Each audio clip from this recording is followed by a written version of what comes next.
ทั่วโลกเขากำลังสงครามกันเนาะยิ่งกันไปทุกแผ่นดินยอมยาหมดสังเกตดูโรดเดอร์ที่ประเทศใดที่บ่มีพระมหากษัตริย์เป็นหลักให้กับหมู่เราประชาชนความแตกแยกทางการเมืองความบ่ลงตัวกันยิ่งกันในประเทศเดียวกันเองหรือประเทศต่อประเทศจังสิก็มีพวกเขามาโชคดีขนาดไหนเราได้พวกเขานี่พระมหากษัตริย์เป็นที่พึ่งของประชาชนทุกหมู่เราเป็นที่พึ่งของทุกๆคนนั่นแหละว่าถ้าเกิดเรื่องยังขึ้นภายในประเทศเฮาประเทศไทยเฮานี่ถ้าพระมหากษัตริย์เพิ่นลงมาคุยแน่ปุ๊บเงียบเลิกกันโดดเด้เฉพาะที่เฮาท่านคือยังรัชกาลที่9พระบาทสมเด็จพระเจ้าอยู่หัวภูมิพลนี่เนาะปฏิวัติแล้วปฏิวัติอีกเฮ็ดจังได๋ก็ว่าถ้าพระเจ้าแผ่นดินมาเป็นผู้บอกให้เลิกแล้วต่อกันก็เงียบแล้วเด้แล้วจังว่าพวกเฮาเพิ่นเริ่มต้นตะการสร้างตั้งประเทศมาพุ่นล่ะอันนี้เลศวรมหาราชจังซี่ก็อาศัยธรรมะคำสอนของพุทธเจ้าของหมู่ภิกษุสงฆ์ที่สืบสานต่อกันมาได้มาเป็นแนวทางในความยึดเหนี่ยวจิตใจมาเป็นแนวทางในการทำให้ก่อเกิดความสามัคคีนะอัตตะหรืออัตถสัมมาปณิธิจะพวกนี้มันประชุมกันเนื่องนิดอัตถะกระทำนั่นแหละมันประชุมกันสอบถามเรื่องเล่าต่างๆกันเป็นเนื่องนิดเพิ่นก็คอยหลอดมาแต่ละพระองค์เนี่ยตั้งแต่พระนเรศวรมหาราชก็กู้มาอยู่ดีกินดีแน่กันทะเลาะเบาะแหว่งผิดเถียงกันไหมอีกระหว่างองค์กะเห็นแก่ผู้ยิ่งก็มีดังว่านั่นแหละเอาใจเพื่อนเอาใจผู้นี้จนว่าอาจสามารถที่รักษาประเทศได้เห็นไปเห็นมาบ่มีหอดประเทศเจ้าของสิอยู่สุดท้ายก็พาประเทศชาติลงจุมตัวเองก็ขาดตัวตายดังสิก็มีเพราะว่าเสือผู้ยิ่งหลายนะพวกเรียนประวัติศาสตร์ก็พอสิเข้าใจอยู่ต่อมาจังมาเกิดพระเจ้าตากสินมหาราชเกิดขึ้นมาอีกก็อาศัยพระสงฆ์องค์เจ้าเป็นผู้นำเป็นผู้ให้คติขอธรรมเป็นผู้ให้ขอคิดแล้วก็นำธรรมะมาเป็นที่ประสานสมานมิตรให้เกิดความสมัครสมานสามัคคีกันได้พระอย่างแน่ละลืมซื้อคนละละตอนนี้เรื่องส่วนนี่อาศัยธรรมะจากพระสงฆ์องค์ใดเอาแต่สิฮะแม่นพระวัดนรัตน์วัดป้าแก้วอยู่บ่ พระเจ้าตากได้มันไผภิกษุธรรมโชติบ่หรือธรรมโคตร ธรรมโชตินั่นแหละก็ได้อาศัยความรู้จากหมู่ภิกษุสงฆ์องค์เจ้าทั้งหลายมาให้เกิดความสมัครสมานสามัคคีกันให้เกิดความรักความเมตตาเห็นอกเห็นใจซึ่งกันและกันบ่ให้อิจฉาริษยากันมีเมตตากรุณามุทิตาแก้กันนั่นแล้วก็ทั้งสั้นแหละขาอาศัยกษัตริย์ทุกพระองค์เป็นศาสนาปฐมภคเบิดหมายว่าอุปถัมภ์ในเจ้าฟ้ามหากษัตริย์ทุกยุคทุกสมัยมาตลอดจนก็เกิดกอบกู้เป็นแผ่นดินที่มีความสมัครสมานสามัคคีมีเมตตากรุณามุทิตาแก้กันได้คอยประคองกันมากก็อาศัยหลักธรรมคำสอนของพระพุทธเจ้าเด้ประคองมาพระนเรศวรกับสมเด็จวรรณรัตน์เนาะพระเจ้าตากกับพระภิกษุธรรมโชติและองค์ใหญ่ที่สุดอีกองค์หนึ่งกับพระองค์ดำในป่านี่เพิ่นฮึกเหิมพูดถึงว่าเพิ่นกะประกาศเอกราชเกิดขึ้นได้แล้วล่ะนะ หลังจากนั้นก็รู้สึกว่าฮึกเหิมขึ้นมีกำลังมากแล้วสิไปแย่งชิงตีเอาแผ่นดินแต่ว่าดีแน่แต่ว่ามีหลวงปู่ใหญ่พระองค์ดำพระในป่ามาบอกไว้พอแล้วมือเปื้อนเลือดหลายแล้วแค่นี้ก็เป็นการปกปักรักษาพอให้ลูกหลานได้อยู่อาศัยแล้วอีกอย่างหนึ่งก็ทำสร้างเพื่อปณิธานว่าที่อย่าลืมปณิธานว่าในสุวรรณภูมิเขตนี้รักษาไว้แผ่นดินนี้ที่เอาชีวิตเขาแลกได้นี่ก็เพราะว่ายังฝากไว้ให้ลูกหลานเป็นพุทธบูชาแผ่นดินนี้ฝากไว้เป็นพุทธบูชานี่เป็นหลวงปู่ใหญ่หมายถึงหลวงปู่ดำในดงเป็นผู้บอกก็เลย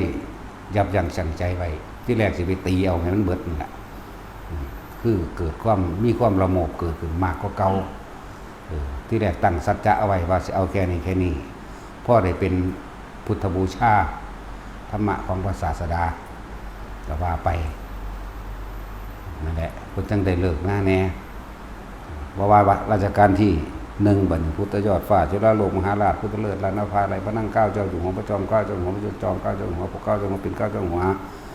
จนถึงพระอนันทมหิดลผู้มีพลอรุณยเดชตลอดทั้งวชิรกรเก้าเจ้าอยู่หัวเจ้าฟ้ามหากษัตริย์ทุกพระองค์ของเขาพวกเขามันโชคดีก็ได้เป็นศาสนูปถัมภกทั้งบัดหมายถึงว่าพระจอมพระอินทร์ทุกพระองค์เพิ่นก้าวปณิธานของเพิ่นเลยนะข้าพเจ้าขอถึงซึ่งพระพุทธว่าเป็นสารณะเป็นที่พึ่งอันประเสริฐสูงสุดข้าพเจ้าพระธรรมเป็นที่พึ่งอันประเสริฐสูงสุดของข้าพเจ้าพระสงฆ์เป็นที่พึ่งอันประเสริฐสูงสุดของข้าพเจ้าขอให้หมู่เหล่าภิกษุสงฆ์ทั้งหลายโปรดจงจำข้าพเจ้าว่าข้าพเจ้าได้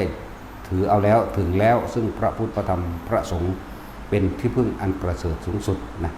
นี่คือคำกล่าวพระเจ้าแผ่นดินเฮาทุกองค์นั่นแหละไหลมาเรื่อยจนรัชกาลที่9รัชกาลที่10คือพระวชิรกรเก้าเจ้าอยู่หัวนี่มันก็กล่าวคำนี้เหมือนกันจึงบอกว่าที่พวกเฮาได้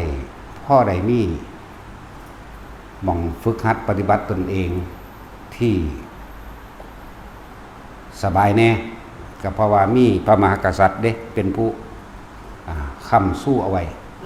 ถ้าบ่มีพระมหากษัตริย์ค้ำสู้เอาไว้นี่ศาสนาอื่นๆที่บ่ได้เชื่อถือบ่ได้เชื่อเรื่องกรรมบ่ฮู้จักผลของกรรมเขาเชื่อแต่พระเจ้าพวกนี้เรียบร้อยเบิดแล้วเฮาสิถูกบังคับข่มเหงขนาดเฮามีพระเจ้าอยู่หัวที่เป็นศาสนูปถัมภกนี่เฮาก็ยังบำเพ็ญยากอยู่ยากสร้างยากวัดก็เลยเพียงได้ระบาดอยู่มันเป็นทะเลาะเบาะแวงกันอยู่บ่อันคนในประเทศนี่ก็ดีภิกษุสงฆ์กับภิกษุสงฆ์แม้นสิทะเลาะกันก็ทะเลาะกันเรื่องพระวินัยบ่แม่นว่าสิเอาเป็นเอาตายฆ่ากันตายเด้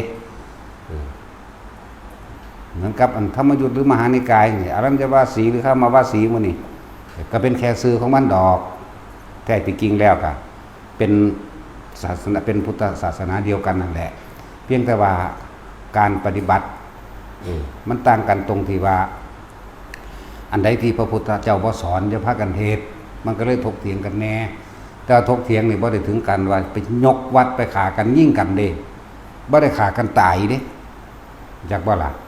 อันพระเฮาสิทะเลาะบ่แบ่งกันแน่ก็เว้าเรื่องพระวินัยอยากให้เอาความจริงอยากเอาธรรมะอยากเอาศาสนาธรรมจริงๆออกไปแสดงให้แก่หมู่คฤหัสถ์ญาติโยมทั้งหลายให้เข้าใจความจริงบ่อยากให้นำเกี่ยวกับเครื่องรางของขลังดูดวงปลุกเสกเลขยันต์นำมุกน้ำมันสะเดาะเคราะห์แก้กรรมมื้อนี้มันบ่มีมันบ่เป็นคำสอนพระเจ้าบ่ได้ให้ไปขายกระตุ้ดกระตึดอย่างเครื่องรางของขลังนั่นแหละที่เขาเจ้าถกเถียงกันกับถกเถียงเรื่องพระวินัยต่างหากที่สิยกวัดยกอันนั้นอันนี้ขึ้นเอาศาสตราบุตรไปขาลั่นฟันแท่งกันให้ตายบ่มีดอกและหมู่พระสงฆ์กับพระสงฆ์มันถกเถียงกับถกเถียงหรือวินัยนั่นแหละบ่ได้ถึงขากันตายดอกแต่ว่าศาสนาอื่นๆขากันตายได้สิบอกให้เด้อ พวกทกเถียงอวดอ้างว่าตนรู้อยู่นี่บุคคลที่อ้างว่าตัวเองเป็นศาสนาพุทธเหมือนกันแต่ว่าทกเถียงกันพยายามจะเอาชนะซึ่งกันและกันอยู่นี่โดยฆราวาสนี่เลิกได้แล้วแต่อยากได้แบบไหนกะคือเพิ่นว่านั่นตัวถ้าพวกเธอทั้งหลายต้องการรักษาพุทธศาสนธรรมอันนี้เอาไว้เมื่อมีความศรัทธาแล้วก็จงโกนเกล้าโกนผมและหนวดจงเข้ามาบวชในพุทธศาสนาเถิดเด้บ่แม่นถกเถียงกันสิจับกันศึกสิเอากันเอาเป็นเอาตายกันนะพวกกันฆราวาสทั้งหลายมีผัวมีเมียอยู่ก็ให้อยู่ในระดับของตนตัวอยู่น้ำผัวอยู่น้ำเมียอยู่ซาดกันหมายถึงสิฆ่ากันให้ตายเอาศึกจังสิก็ใส่กฎหมายเอาไว้ว่าห้ามบวชเด้ที่จริงบวชได้นะเฮานี่กล้าเว้าเต็มเลยว่าพระพุทธเจ้าบ่ได้บัญญัติอันแนวมื้อนี้นะนั่นแหละเทระสมาคมก็บ่เคยมีของพระพุทธเจ้าเฮานั่นน่ะกฎหมายคุ้มครองศาสนามันบ่คุ้มครองมันเป็นการนำเข้ามาเพื่อสิทำลายศาสนาโดยทางอ้อมอาศัยช่องว่างช่องโหว่อาศัยช่องว่างช่องโหว่โดยกฎหมายว่าโกงว่าหลอกลวงว่าเป็นพุทธพาณิชย์นี่สิเอาแนวโมนี่เข้ามาใส่มีเงินทอนวัดมีอันนั้นมีนี่ล้วนแล้วแต่ทางโลกได้ใส่เข้ามาหรือทางวัดที่เขาเจ้ามีรายได้เขาเจ้าช่วยเหลือแบ่งปันซึ่งกันและกันกับผู้ที่ค้ำสู้ค้ำจุนในวัดนั้นๆในสถานที่นั้นๆจังสิก็จะไปหาเรื่องว่าให้ติปมั่งให้ด้วยเสน่หาเป็นพิเศษมั่งนี่กฎหมายมันจะเอาตัวนี้เขามาเป็นช่องเพื่อสิเอาผิดถ้าซึกได้เนี่ยหมายถึงว่าฆ่าให้ตายเด่นฆ่าภิกษุให้ตายเด่นแล้วก็จะใส่กฎหมายว่าห้ามบวชอีกได้บัดนี้แน่จังสันนะยิ่งบวชได้บวชได้แล้วบ่มีผู้ใดกล้าต่อต้านเบาเนี่ยจังสี่เลยพระพุทธเจ้าบ่ได้ตั้งเด้เทระสมาคมทำและวินัยนั่นแหละจะเป็นตัวแทนเราศาสดาตถาคตเด้บ่ได้เกี่ยวกันเลยบ่ได้บอกไว้จากบ่แนวมันนี่ถ้าเพิ่นสิตั้งสังฆราชมันก็ตั้งพระมหากัสสปะตัวถ้าเพิ่นสิตั้งพระคู่สั้นนั่นสั้นนี่เพิ่นก็ตั้งพระโมคคัลลาภาษาลีบุตรแต่เพิ่นสิตั้งก็เพิ่นก็ตั้งพระอานนท์ตัวไม่ว่าล่ะสั้นตัวบ่มีภิกษุสงฆ์ทั้งเบิดในประเทศนี้แหละเลิกล้างการทำตามกฎหมายต่างๆที่เป็นของโลกที่มนุษย์ที่คนธรรมดานำมาปกครองของเริ่มต้นจากที่ตัวเองอะไรที่ไม่ใช่ทำวินัยที่พระศาสดากล่าวไว้เราไม่ทำตามจากบ้านละเริ่มจากหนึ่งคือตัวเฮาเองนี่แล้วก็ตัวบูภิกษุสงฆ์แต่ละองค์การภายวินัยใส่โหลดถ้าเฮาเอาทำเป็นไงทำนั่นแหละสิปกป้องเฮาเองเข้าใจว่าล่ะอันนี้บ่แม่นไปย่านนักกฎหมายกฎหมายกับกฎหมายนั่นแหละตัวเองก็บ่ได้บวชตัวเองก็บ่ได้มารู้ลึกซึ้งแต่ว่าหาวิธีแย่เข้าไปเพื่อที่ทำลายหมู่คณะสงฆ์นี่คือนอกศาสนานี่เขาสิฆ่าเฮาให้ตายจักว่าล่ะมันสิมาถกเถียงอวดเก่งอวดดีกันอยู่เพราะสำนีบอกนะนั่นแหละเฮาฟังเบิ่งเฮารู้ได้ว่าอันใดเป็นวินัยอันใดบ่เป็นวินัยหมู่ภิกษุสงฆ์ก็ราเพิ่นถกเถียงกันมื้อนี้บ่แม่นฆ่ากันให้ตายเด้คนละอย่างกันการโต้เถียงของหมู่ภิกษุสงฆ์นำกันจริงๆแล้วคือการทำให้เกิดความเข้าใจซึ่งกันและกันจากบ่ล่ะการโต้เถียงต่างๆนี่นั่นแหละเหลือแต่มานะทิฏฐิที่ลงกันซะนะการโต้เถียงเหมือนว่าวิธีปฏิบัติอย่างโน้นอย่างนี้เนาะมันดีแล้วตัวมันมีคนห่มผ้าเหลืองพ่อให้รักษาพระไตรปิฎกไว้แม่นว่าล่ะพวกฆราวาสพวกบ่ได้บวชมันไปอ่านพระไตรปิฎกแล้วอ่านมาสังหารหมู่ภิกษุเด้อ่านมาสังหารพระได้บัดนี้เห็นบ่ล่ะบ่ได้อ่านแล้วว่าโอ้กูอยากได้พระแบบนี้กูจะเป็นแบบกูบวชกันหน้าเด้บ่มีแม่นบ่ล่ะส่วนผู้บวชนั่นคือเขาเจ้าบ่ตกเถียงบ่โตเถียงเขาเจ้าอยากเป็นแบบนี้เขาเจ้าเลยบวชจังว่าล่ะส่วนพวกบ่บวชเด้ค่อยถ้าจับผิดกลางหนังสือเล่มนั้นว่าด้วยหมวดนี้ขุทกา ว่าด้วยบวชนี้นะเห็นบ่ล่ะทั้งสั้นแล้วเราหามาวิธีอาบัติอย่างโน้นอาบัติอย่างนี้บัตรพอบัตรแม่มึงบอกมึงบ่ได้บวชจักว่าล่ะแล้วนักกฎหมายนี่มิตรเสียวจับศึกอย่างเดียวเด้นั่นแหละพวกนอกศาสนาจักว่าล่ะเขาสิฆ่าตายอย่างเดียวอยากพูดถึงว่าเฮายังพ่อหมู่ภิกษุสงฆ์ทั้งหลายทั้งเบิดประเทศนี่แหละเฮายังพ่อได้มีหม่องบิณฑบาตได้มีหม่องที่อยู่อาศัยเพราะได้บำเพ็ญตนอยู่เพราะว่าพระบารมีของพระบาทสมเด็จพระเจ้าอยู่หัวมีมาแล้วทุกพระองค์ถ้าบ่มีพระเจ้าแผ่นดินบ่มีพระเจ้าอยู่หัวนี่ศาสนาอื่นๆเขาขึ้นข้องกฎหมายไว้แล้วนี่เรียบร้อยเบิดเขาสิเลิกอยู่แล้วขนาดมีอยู่นี่ก็ยังพอแห้งมันบ่ล่ะขนาดมีอยู่ก็ยังมีความมาวุ่นวายยังมากดดันยังมาเบียดเบียนเฮาอยู่เขาบ่ได้ให้เกียรติพระองค์เลยเด้เขาบ่ได้หูจักได้ว่าความเป็นมาของเจ้าฟ้ามหากษัตริย์เป็นมาแบบใดเห็นบ่ล่ะโดยแม่นที่ซื่อๆสิขึ้นมาเป็นเด้แล้วหลักสูตรการศึกษาต่างๆถอดวิชาประวัติศาสตร์ชาติไทยออกมันเด็กน้อยมันสิหูจักมาทางใดคู่เป็นไม้ซุมื้อนี่ก็ยังบ่หูจักเลยความเป็นมาของประเทศไทยเป็นแนวใดก็ดีเห็นบ่ล่ะนั่นแล้วเขาก็กลืนกินแบบนั้นแหละขนาดมีพระบาทสมเด็จพระเจ้าอยู่หัวอยู่ก็ดีก็เป็นทั้งสั้นเขาสิกลืนกินมาแบบนั้นคู่ก็เลยบ่จักความสำคัญกษัตริย์ก็จะเป็นกษัตริย์นี่แปลว่าหัวหน้านักรบแปลว่านักรบกษัตริย์พาหมู่ชนทั้งหลายเป็นหัวหน้าหมู่เป็นผู้นำเผ่าอยากว่าล่ะเป็นจ่าฝูงเป็นผู้มีสติปัญญามากกว่าหมู่รุ่นพ่อรุ่นแม่เพิ่นปู่ย่าตายายทวดเพิ่นบุกมากกว่าจะได้ประเทศมากนี่กว่าสิมีมาเท่าซุมื้อนี้รุ่นลูกรุ่นหลานมาแล้วก็ต่อสู้ลบกับความทุกข์ยากลำบากลบกับความจนได้บัดนี้ใจบ่ล่ะแล้วกษัตริย์ทุกพระองค์เอาทำเป็นใหญ่เด้จักบ่เป็นทัศพิราชธรรมหมู่เราประชาชนทั้งหลายบ่มีพืชพันธุ์ธัญญาหารเกษตรตรงไหนบ่มีเพิ่นหามาให้บ่มีผักแบบนี้บ่มีในพันธุ์พืชผักแบบนี้หามาให้บ่มีที่ดินทำกินจัดสรรที่ดินทำกินให้กินแล้วแต่สัตว์น้ำสัตว์บกสัตว์ปีกเห็นบ่ล่ะต่างๆที่พวกเฮาพอได้มีโครงการต่างๆเลี้ยงม่อนเลี้ยงไหมสินไหมเสื้อผ้าส่งออกทั้งสิ่งเป็นเอกลักษณ์ของประเทศชาติก็ดีก็เพราะเจ้าฟ้ามหากษัตริย์นี่เด้เป็นผู้คงดำรงผ้าหมู่เฮ็ดอยู่รับรองว่าพระมหากษัตริย์บ่ขาลูกเจ้าของประชาชนทุกหมู่เหล่านี่แหละคือลูกเพิ่นบ่ขายแผ่นดินเด้เข้าใจว่าล่ะนักการเมืองนี่ขายแผ่นดินจากบ่ขายแผ่นดินทั้งนั้นทรัพย์สินประชากรที่มันมีอยู่ใต้ดินนี่ว่าสิแร่หยังสิเป็นแร่เอิร์ธแร่วุ้นแฟ้มหรือแร่ใสอยู่ในประเทศไทยนี่เยอะแยะน้ำมูกน้ำมันมื้อนี่แม่นเบิดนั่นแหละเยอะแต่เป็นพระเจ้าแผ่นดินเฮาบ่ขายก็แล้วกันน่ะเพิ่นก็แพงไว้จงไว้รักษาเอาไว้ให้แก่ลูกหลานของพระองค์เองส่วนนักการเมืองขายเห็นบ่ล่ะอันใดๆกำไรแน่ในขณะที่กูอยู่มันขายเอากำไรมันเลยจักว่าปตท.มันเป็นจังไดการผลิตเรื่องแห่งประเทศไทยนี่เป็นของประชาชนคนไทยผลิตขึ้นมาใช้ก็เพื่อคนไทย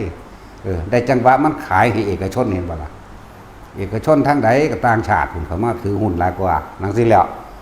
ถ้าเป็นพระเจ้าแผ่นดินสิขายอยู่บ่ขายทั้งว่าจักแม่นอีหยังอันค่อยสะทกตะเถียงค่อยต่อแหลซึ่งกันและกันอยู่เพราะนี่อวดอ้างว่าถ้าของเก่งไผก็ดีเนาะเว้าให้ตะกันบัดเกิดศึกภัยสงครามมาแท้ๆนี่นะมันสิสามัคคีกันสู่ว่าเอาแม่มึงว่ามึงเก่งเหรอบาดแม่ว่าล่ะสั่นล่ะให้เห็นคุณค่าแต่พวกเฮาบ่มีพระมหากษัตริย์นี่โอ้ยเบิ่งโลดฝังประเทศที่ยิ่งกันบุ่มบ่ำเกิดกลายเป็นตะวันออกกลางตะวันออกไก่ตะวันออกหยังไปแล้วแล้วก็เป็นหยังมีใต้มีเหนือแล้วเด้แม่นบ่ซั่นมีใต้มีเหนือประเทศไทยก็สิมีใต้มีเหนือนี่ถ้าเบิ่งไว้นั่งนี่ก็เลยแต่พวกเฮาบ่สมัครสมานสามัคคีกันคนพูด 95% มันเป็นจังไดมันพูดแต่ในนั่นบ่นอกนั้นมีแต่ความอวดเก่งกันบ่ มีแต่ผู้เก่งๆว่าสิตายมากกับตัวไผตัวมันนะสั้นแล้วตัวไผตัวมันก็กลายไปเป็นขี้ข่าเขานั่นแหละแต่พวกเจ้าบ่สามัคคีกันควรเชิดชู้เอาไว้พระมหากษัตริย์ที่เป็นที่หนึ่งอยู่แล้วในการนำประชาชนศาสนาพุทธก็เป็นที่หนึ่งอยู่แล้วในการให้ความรู้ที่ประกอบด้วยเมตตากรุณามุทิตาอุเบกขาซึ่งกันและกันโลกนี้ที่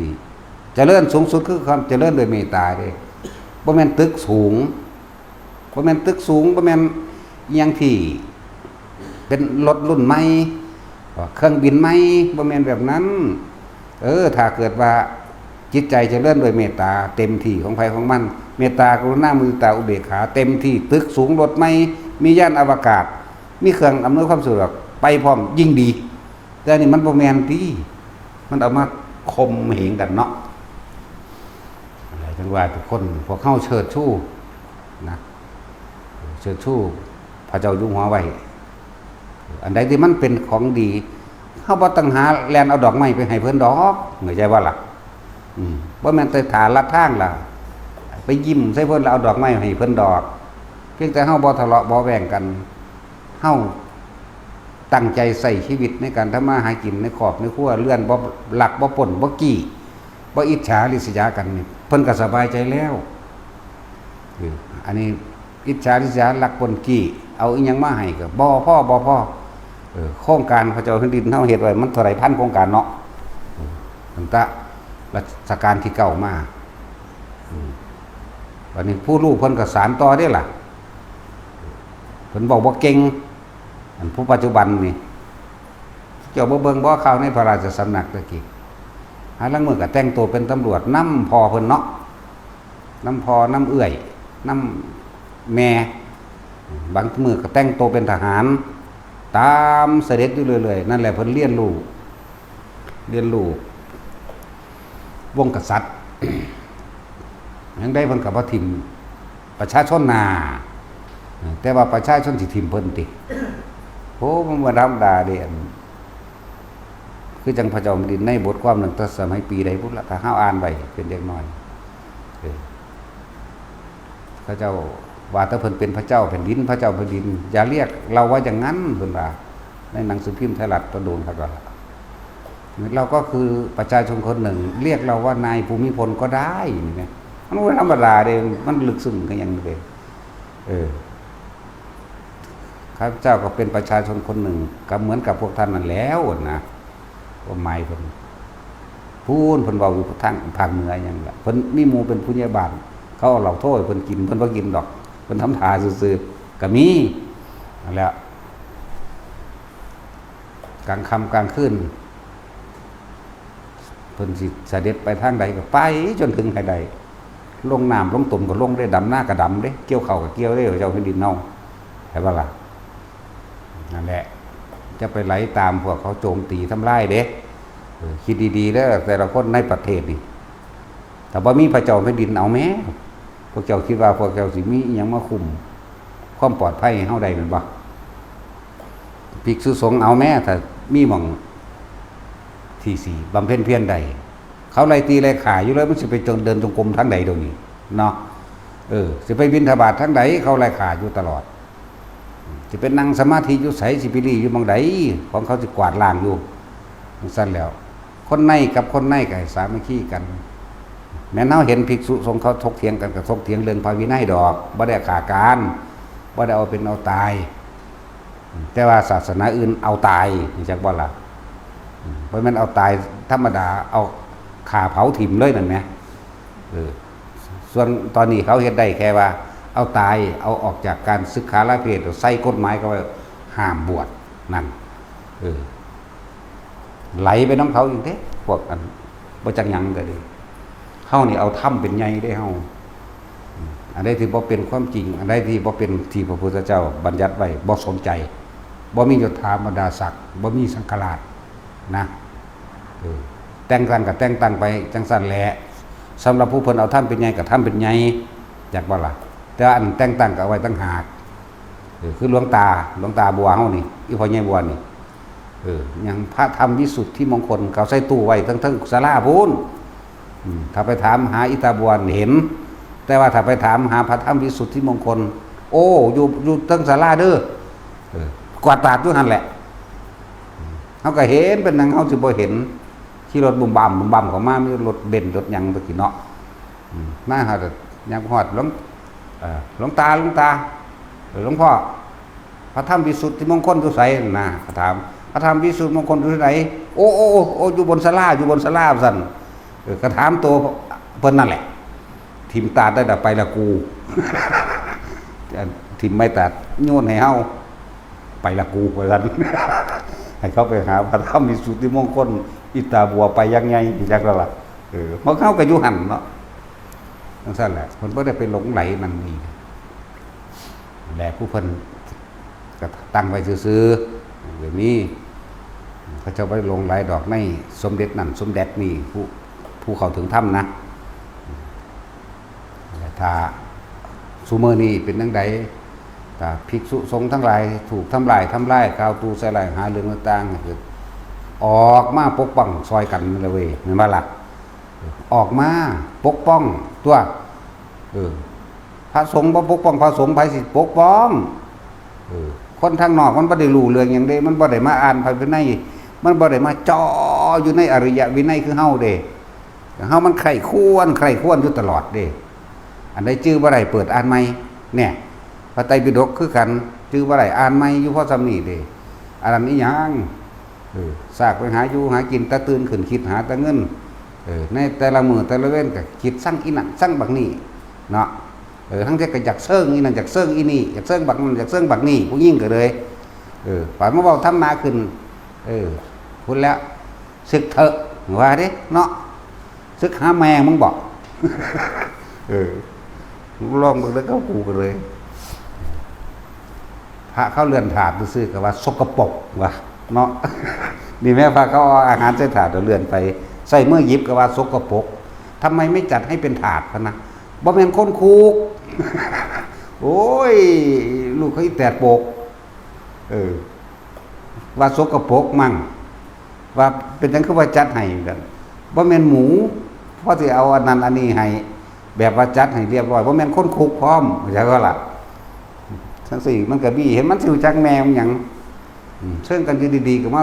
สลอดกับว่าเรื่องพระวินัยของพระโลดโอ้ยลูกเขาอีแตดหมาโปกพร้อมเนาะตัดสินมีจักโคตรแม่มึงหยังโคตรพ่อโคตรแม่ปู่ย่าตายายมึงบ่โคตรพ่อโคตรแม่ปู่ย่าตายายมึงบ่บวชมันเลยบ่จักเนาะนั่นแหละจะตกล้อนอกศาสนาเด้เขากำลังแทรกซ้อนซึมเข้ามาเขาหาวิธีให้พระทะเลาะกันมั่งเขาแล้วก็เอาคนเข้ามาในระหว่างกลางในวัดนั้นๆมองใดกำลังมีชื่อเสียงโด่งดังพระน้อยเน้นนุ่มนี่เขาสิสกัดได้สิบอกให้เด้อพระเฒ่าๆเขาเจ้าสิปล่อยให้ตายเองเขาเจ้าสิปล่อยไว้สักวันเดี๋ยวเขาเจ้าเน้นหนาถามว่าข้อตาพูดตายไปแล้วก็แยกย้ายกระจายกันเด้เข้าใจว่าล่ะนั่นแล้วเฮาสังเกตเบิ่งเพราะแต่หลวงตาตายซ้ำแยกย้ายกระจัดกระจายกันไปมั่นเห็นบ่ล่ะบ่มีผู้ใดผู้หนึ่งเป็นผู้นำให้ทั้งสั้นตัวบัดนี้แตกกระจัดกระจายบ่แน่นหนาถาวรบ่ทรงบ่รักษาดำรงขอวัดปฏิบัติอันเก่าอันเดิมไว้มันสิแตกกันไปเด้จากว่าล่ะทั้งสั้นแหละบัดนี้ก็เริ่มทะเลาะกันเรื่องนั้นเรื่องนี้บ่มีผู้นำตอนนี้มีที่แน่นหนาถาวรดีก็มีหลวงพ่ออินถวายเห็นบ่ซั่นบ่มีผู้ใดกล้าแตะขอวัดปฏิบัติเพิ่นเป๊ะนั่นแหละถ้าครูบาอาจารย์รุ่นนั้นไปจังซี่แตกกันอีกได้บาดนี่ถ้ารักษาขอวัดปฏิบัติอันเก่าไว้ได้บ่แตกอยู่เหมือนเดิมคงเดิมพ่อแม่ครูอาจารย์พาเฮ็ดจังได๋ก็เฮ็ดไปจังซั่นจะไปแยกอันนั้นนี่กันเพราะฉะนั้นเพิ่นสิอยู่ในศาสนาได้ขนาดนี้บ่เนาะนั่นแหละ เตือนม่วนคฤหัสถ์ทั้งหลายที่พยายามที่สิด้อยค่าหมู่พระสงฆ์องค์เจ้าเดี๋ยวก็ว่าเป็นทำธุรกิจนั่นธุรกิจนี่เป็นพุทธพาณิชย์นั่นนี่เนี่ยแต่ของบ่ได้รู้เรื่องอีหยังประเทศแต่ของสิถือผู้อื่นข่มเหงแล้วประเทศเจ้าของสิบ่มีอยู่แล้วยังบ่รู้เรื่องอยู่แม่นบ่ล่ะ น้ำมันใต้ดินก็เป็นของผู้อื่นไปแล้วบ่ว่าสิเป็นมีฮอดมีฮอดบุญแฟ้มมีฮอดแร่ใสผมอยู่ในนี่ในประเทศนี่เขาอยากยึดมาเอาไปมาจากของสิมาเป็นลูกจ้างเขาในบริษัทคือเขาตั้งห้างสรรพสินค้าขึ้นว่าเจ้าของท่านสมัยเจริญติอุ้ยไปเป็นขี่ขาเขายังบ่รู้เรื่องของที่ขายน้ำบ้านน้ำเมืองเจ้าของตะกี้เจ็บผักบุ้งปลูกผักกาดปลูกนั่นนี่ขายเป็นตลาดหน้าบ้านเจ้าของตำบลเจ้าของขายที่เฮ็ดห้านเฮ็ดยังไปจังซี่บ่าพอท่านสมัยบ่แม่นมันบ่ได้ทันหัวเขาเด้นั่นน่ะเขากว้านซื้อที่ดินบางหันสร้างห้างสรรพสินค้าขึ้นมาเจ้าก็ไปเรียนให้มันจบม.3 เป็นเบื้องต้นเขาไปเฮ็ดงานห้างเป็นขี้ขาเขาได้นั่นรู้จักว่าล่ะจังซั่นแล้วจังสิคิดว่าแต่ของเจริญมันว่าแม่นจังเม็ดบัดนี้แก๊งเข้าไปทำงานยังไงชิ่งดีชิ่งเด่นกันเองก็เพราะแห้งเนาะแต่แปลว่าเขาจะคุมประเทศเพราะแห้งเราจะเป็นขี้ขาเขาบอกไทยนี่แปลว่าอิสระมาตั้งดังเดิมบ่ดิไทยนี่แปลว่าอิสระเฮามีอิสระได้เพราะว่าไผกษัตริย์นักรบเป็นผู้พาเฮ็ดเด้บัดเจ้าฟ้ามหากษัตริย์เอาความรู้มาจากพุทธศาสนานี่แหละเว้าได้เต็มปากเลยล่ะเต็มใจพร้อมเต็มความรู้พร้อมเพิ่นก็อาศัยความรู้ในพุทธศาสนามาเป็นเครื่องปกครองประเทศชาตินั่นนะจะไปฟังได้เด็กน้อยเกิดมาว่านหาเว้าเรื่องนั้นเรื่องนี้กับพระเจ้าแผ่นดินความดีมันบ่ได้มีทออันตีนเพิ่นเหยียบจำเด้แม่นบ่ล่ะนั่นแหละจังว่าฉะนั้นเฮาต้องยกย่องเสิร์ชสู้ประเทศใดไม่รู้ประวัติศาสตร์ชาติของตนประเทศนั้นแต่มีแต่คนอกตัญญูเข้าใจบ่ล่ะอกตัญญูตัวบ่มีประวัติศาสตร์บ่รู้ประวัติศาสตร์เดี๋ยวก็ไปด้อยค่าเจ้าฟ้ามหากษัตริย์ด้อยค่าครูบาอาจารย์ตนเองด้อยค่าผู้ยากตายายเจ้าของเองบ่จักประวัติศาสตร์จากบ่นี่ก็จังซั่นล่ะเฮาพยายามที่สิเผยแพร่ประวัติศาสตร์ภาพต่างๆเฮ็ดเท่าที่เฮ็ดได้ภาพพระนเรศวรภาพพระเจ้าตากภาพพ่อใหญ่ดวงคือรัชกาลที่1นั่นแหละจักว่าล่ะพุทธยอดฟ้าจุฬาโลกมหาราชพุทธเลิศราชภัยได้ต้นนอดรัชกาลที่10เท่าเดี๋ยวนี้เด็กน้อยซุมื้อมันท่องได้อยู่บ่เดี๋ยวนี้เฮาก็เขียนชื่อไว้ให้อยู่เด้ป้ายอยู่ดอนไร่ก็ดีป้ายอยู่หน้าวัดเฮานี่ก็ดีผู้ใดบ่ได้ก็ไปท่องเอาเด้อเขียนชื่อไว้อยู่ทั้งใต้นั่นมีตาบ่รู้จักหยังบ่มีสมองจักหน่อยบ่เนาะรู้จักบ่รู้ความเป็นมาของพระเจ้าแผ่นดินมาแนวใดเพราะซั่นสิเอิ้นพระเจ้าแผ่นดินบ่ฝากของเฮาทางคุณเอิ้นเจ้าชีวิตเด้กำหนดชีวิตเฮาให้เป็นให้ตายได้เนาะซั่นตัวเพิ่นพาสร้างแผ่นดินมามั้ยตะกี้ก็เป็นอันเดียวกันนั่นแหละเห็นบ่ล่ะพอความบ่สมัครสมานสามัคคีฆ่าเถียงตะกันอิจฉาตะกันแย่งตะกันเป็นใหญ่มึงเป็นใหญ่ทอลงดอกนะใหญ่พ่อใหญ่แม่มึงบอก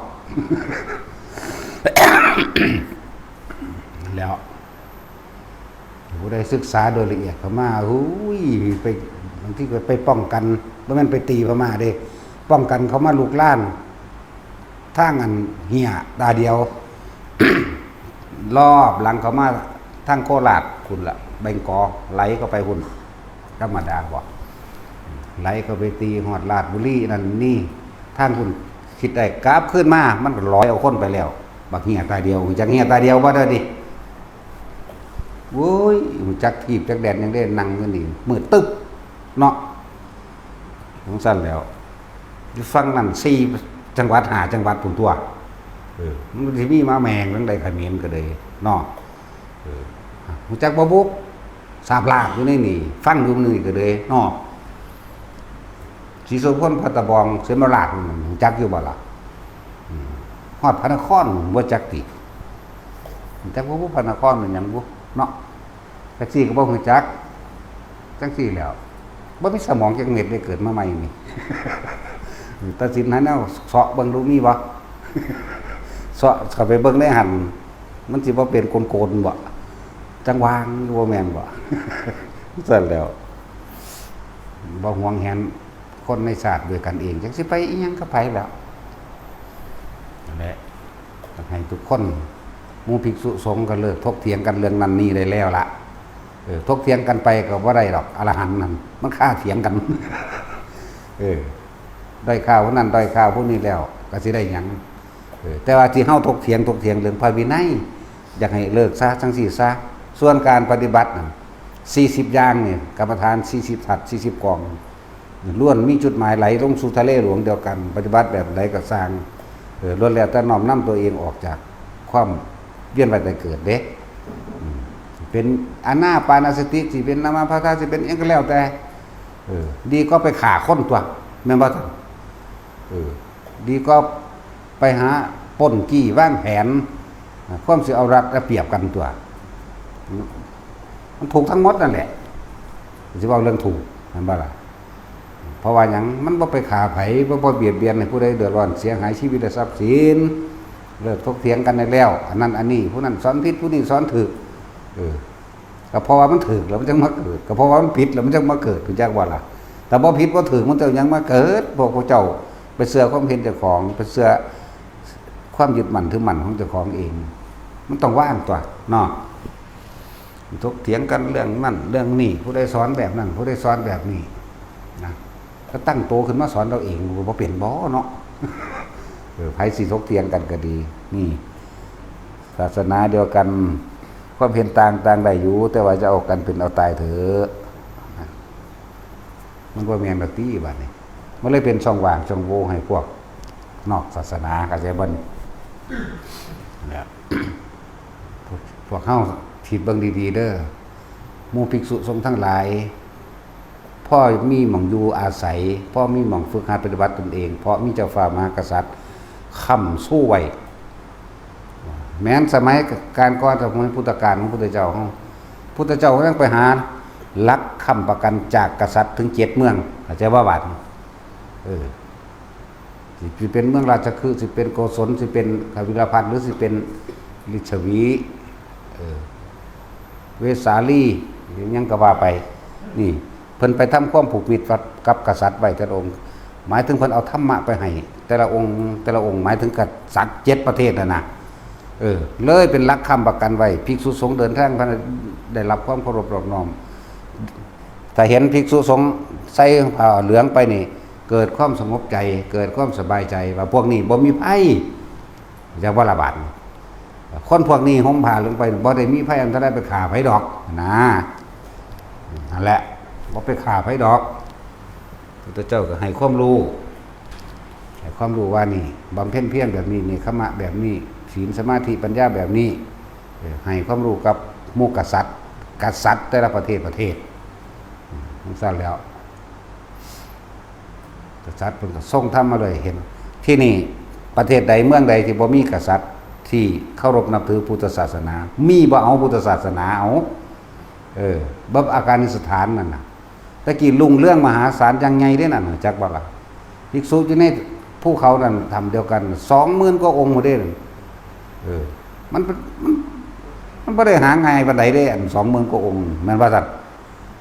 นั่นแหละพอเจ้าฟ้ามหากษัตริย์ถูกทำลายไปแล้วศาสนาลัทธิอื่นๆมันเขายิ่งถิ่มเบิดล่ะทั้งสั้นแล้วคิดเบิ่งดีๆมึงรักษาพระมหากษัตริย์ถ้ามึงรักษาพระมหากษัตริย์รักษาศาสนาไปนำกันตัวที่พวกเขาเป็นมาอยู่ได้สังเกตว่าคนอีสานไปทางใดไปทำงานอยู่อิสราเอลว่าถ้าเห็นกันตานเกิดจากท้องพ่อแม่เดียวกันเด้โอ้เจ้าอยู่บางใดแบบเขาอยู่อุดรขอนแก่นโอ้ยดีใจแลนกอดกันโลดนะบ่มันมีจิตใต้สำนึกเดียวกันเด้มีความเมตตากรุณาในตัวเดียวกันไปทางใดก็เอิ้นกันกินข้าวแล้วไปกินข้าวกับหยังมากินข้าวเด้อเด้เนาะนั่นแหละมันมีอารยธรรมที่ได้รับคำสั่งสอนของพระพุทธเจ้ามาแม้นสิปฏิบัติบ่ปฏิบัติมันก็มีอยู่สิ่งหนึ่งคือนำใจจักว่าล่ะนั่นสิปฏิบัติธรรมบ่ปฏิบัติธรรมต่างพ่อแม่พาเข้าวัดตะน้อยสมัยตะกี้ตาเฮายังได้นั่งเนาะเน้นหยอกกันอีแอกมาก็นั่งพนมมือไว้จนว่าเขาหยอกกันกายไปเฮาก็ดังอยู่หั่นเด้ล่ะกายไปไกลเลยไปจังเศร้าเพชรมากับพวกปู่ย่าตายายพ่อใหญ่แม่ใหญ่พาเฮ็ด มันก็เลยเป็นคนแบบนั้นมาเลยเห็นบ่ล่ะซุมื้อนี้ว่าได้แล้วมันบ่ได้เคารพอีหยังแล้วเนาะบิณฑบาตเป็นสายไปยาวๆไปมันบีบแกไหลซ้ำมันขี้พาเข้ามาเลยเด้ห้องใส่วากบัดนึงก็มียังนั่นว่าเสียเวลาโว้ยยังก็มีนะมันสิตีนต่ำเฮาซ้ำตัวฉะนั้นใจมันถึงขั้นว่าหมู่ภิกษุสงฆ์พกปืนเอาไว้มันสั่นแหละจังว่าน้อมเข้ามาถ้าหมู่ภิกษุสงฆ์บ่รักษากันเองไผสิมารักษาว่าประเทศพม่าในข้าวหนึ่งถูกศาสนาอื่นๆเขาเบียดเบียนบ่มีผู้ใดซอยเขาเจ้าต้องฝึกยิงปืนไหมจำได้สักบ่ล่ะมันอีหยังคือดังโกนติโกนหาลูกพี่ก็ว่าพุกเอาด้วยเว้ยนอนโกนก็เป็นแล้วโอ้ยลูกบักหามกูกวานคนเว้ากันเหลียวไปเหลียวมาอยู่ตีปากเว้ากันอยู่นึงสุดนั่นแหละฟังเบิ่งประเทศพม่าตะกี้เนาะคนพม่านี่เขารพนับถือดีเด้แม่นภิกษุสงฆ์สามเณรน้อยสิตีกันเตะตะกร้อฟุตบอลก็แรงแกงร้อนเขาบอกก็ได้ว่าจังได้กระสั่นก็เป็นลูกหลานบ้านเฮาเองเป็นลูกหลานของเขาเองคนควรสิดำรงรักษาไว้ถ้าบ่มีพวกนี้ก็บ่ฮู้ว่าไผสิทรงคำสอนเอาไว้แม่นเขาสิมึนดื้อมั่งก็เป็นบางอย่างเพราะว่าถึงกับไปปล้นขี้ไปฆ่าไผดอกเขาบอกกันนั่นแล้วสมัยหนึ่งเห็นว่าเขาต่อสู้กับนอกศาสนายิ่งเอาเลยเด้คุณพ่อสอใดล่ะลืมล่ะ40กว่านี่มั้งพระสงฆ์ต้องออกไปหลบเองยานตะบาปแล้วเถอะเว้ยก็เพราะต้นนี้แหละคุณจักว่าอันที่เป็นช่องว่างช่องโหว่ให้เฮาย่านบาปแม่นบ่ซ่องชาญยิ่งก็เลยตัวยากหยังวะกูมีเจตนากูก็ยิ่งป้องกันตัวสั้นแล้วอันนี้โอ้ยย่านตะบาปย่านตะบาปเมืองนารันทาถูกเผาถูกฆ่าก็พากันนั่งย่านบาปเด้นู่นเขาก็ตัดข้อเอานั่นแหละเฮาต้องมีเขตศึกษาที่เขาทำลายมาแน่สมัยตอนนั้นก็ดีตัวยังมีภิกษุสามเณรหน่อยเขาเจ้าสักหลังสักลายให้ได้กี่ลายมันมีมาตรพุ่นเด้สักยอดประกันไตรปิฎกให้ใส่เต็มโตแต่ว่าล่ะไล่เน้นหน่อยไล่ภิกษุหนุ่มหนีพวกพระเฒ่านี้บ่ไหวแล้วคอยนั่งถ่ายเขาขาอยู่นี่แหละพวกก็ได้สักยอดประกันไตรปิฎกอันแท้ก็คือมันก็เป็นตัวย่อได้ล่ะตัวย่อของหมวดของพระไตรปิฎกต่างๆอย่างทีมาสังอังคุสังวิทาปุกกะยะปะอุปัสสะสาเหปาสายะนี่ก็เป็นหมวดโอ้อันนี้เป็นพระอภิธรรม7นี่ว่าโอ้อันนี้เป็นว่าด้วยพระธรรมคัมภีร์อันนี้นี่ว่ามันนั่งงี้ผู้ไปแปลมาล่ะสักได้เป็นสักลงสักได้คนสมือแล้วมันสักขังหามนี่แล้วเป็นสักขังไปเลยพระองค์บรรเทาเลยกลายเป็นวาดดอกไม้เลยกลายเป็นยันยอดประกันไปรกขังไปเลยมันโบแมนเพิ่นเทามือเพิ่นสั้นเฝ้าซักมันเลยเป็นไล่งองแง่งตัวหนังสือจริงๆตะกี้มันก็บ่ท่านได้เป็นตัวขอมตัวไทยตัวพม่าแบบนี้ดอกมันยังเป็นตัวภาษามคธอยู่ไล่นั่นนี่อยู่เดี๋ยวเขาก็แปลงมาตามยุคตามสมัยมันบลักก็ได้รู้สึกว่าเป็นแบบนั้นเป็นขังตั้งแต่เขาเจ้าสักคำสอนพระเจ้าเป็นหมวดไว้ได้นั่นนะมีสติปัฏฐาน4สมาปัฏฐาน4อิสาพระ5โพธิเจตมรรค8นี่เขาเจ้าสักกลางหลังมาเลยนอกนั้นก็เป็นหมวดแต่ละบรรยายอันแต่ละอย่างคือจังอภิธรรม7จังซี่ก็สักเป็นหมวดแต่ก็มีตัวย่อไว้